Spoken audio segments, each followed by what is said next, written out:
Bonjour, bonsoir la famille. Ça dépend de l'heure à laquelle vous allez nous capter. Vous êtes sur celle de la terre. C'est encore une fois votre frère, le frère Ilunga Jacques. Par cette vidéo, nous venons avec un concept que nous avons commencé à développer depuis la séance passée. Alors, c'est quoi ce concept? Ce concept dit tout simplement qui est un jeune.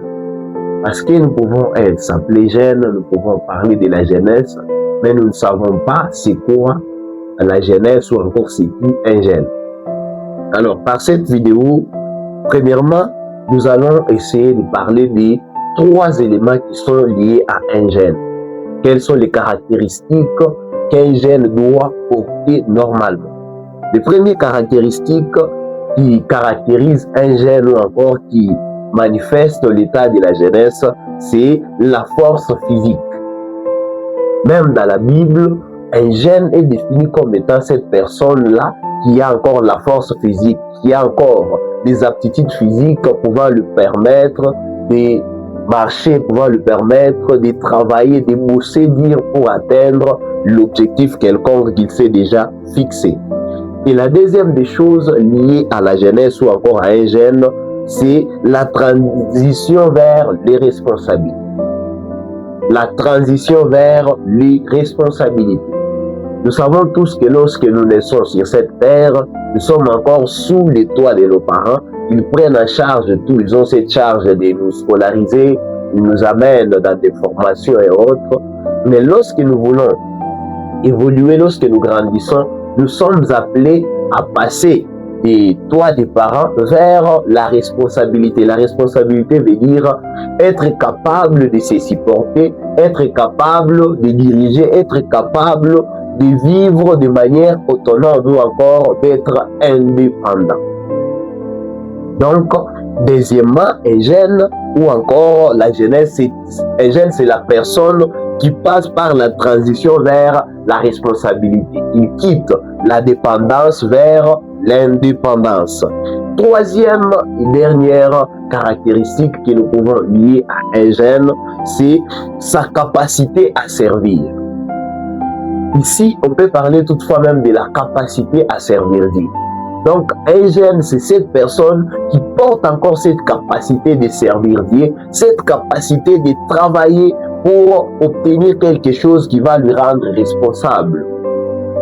Il doit travailler pour obtenir quelque chose qui doit l'amener à être dépendant. Parce que mon frère, ma soeur, toi qui es en train de me suivre pendant ce temps, tu dois comprendre une chose, et tu ne dois pas rester éternellement dans l'irresponsabilité ou encore dans la dépendance. Tu dois travailler pour quitter la dépendance vers l'indépendance. Alors, là, c'était les 3 caractéristiques qui sont liées à un jeune. Et ici, nous devons aussi savoir c'est quoi les plans de Dieu sur la jeunesse. Les plans de Dieu sur notre jeunesse. Dieu nous a créés, Dieu a fait tout ce qui est bon pour nous. Maintenant, quel est le plan de Dieu sur notre jeunesse? La première des choses ou encore la première vision que Dieu porte sur nous en tant que jeunes, c'est de nous. Et Dieu nous appelle à grandir dans la foi. Nous sommes jeunes, oui, mais le premier objectif que Dieu est en train de viser sur nous, Dieu nous appelle à grandir dans la foi.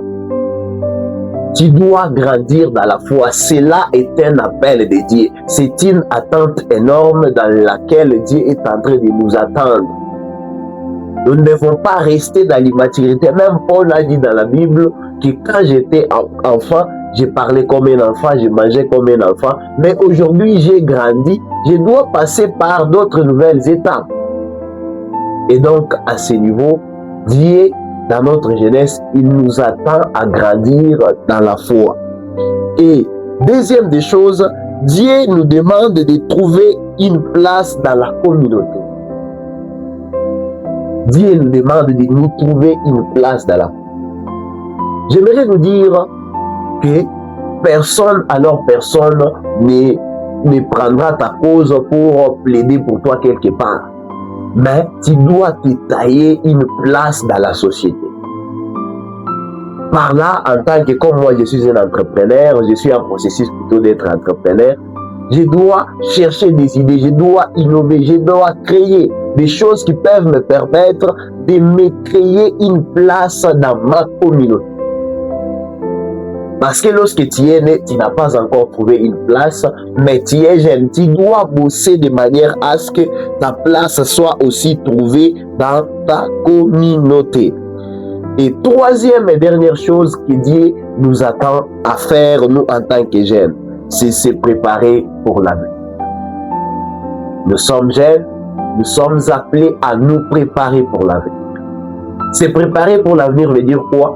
Travailler non pas pour manger aujourd'hui ou pour avoir aujourd'hui, mais travailler pour améliorer notre destinée. On peut se sacrifier aujourd'hui, mais que ce sacrifice-là nous paye demain, que ce sacrifice-là nous porte de bons fruits que nous allons récolter dans les jours à venir. Et donc, un jeune doit travailler pour préparer son avenir. Les pas que tu dois entamer, les choses que tu dois entreprendre, ces choses doivent être faites de manière à préparer ton avenir. Et donc, tu ne dois pas prendre des décisions de manière aléatoire, tu ne dois pas prendre des choses de manière hasardeuse, mais tu dois t'y concentrer, tu dois demeurer déterminé pour atteindre ton objectif. Donc, c'était là les trois choses qui sont liées à notre jeunesse et les trois choses que Dieu nous amène à atteindre dans notre jeunesse. Je vous laisse par ces niveaux. Nous allons devoir continuer prochainement. Et donc, abonnez-vous, partagez, likez. Quant à moi, je vous retrouve dans une prochaine vidéo. Ciao!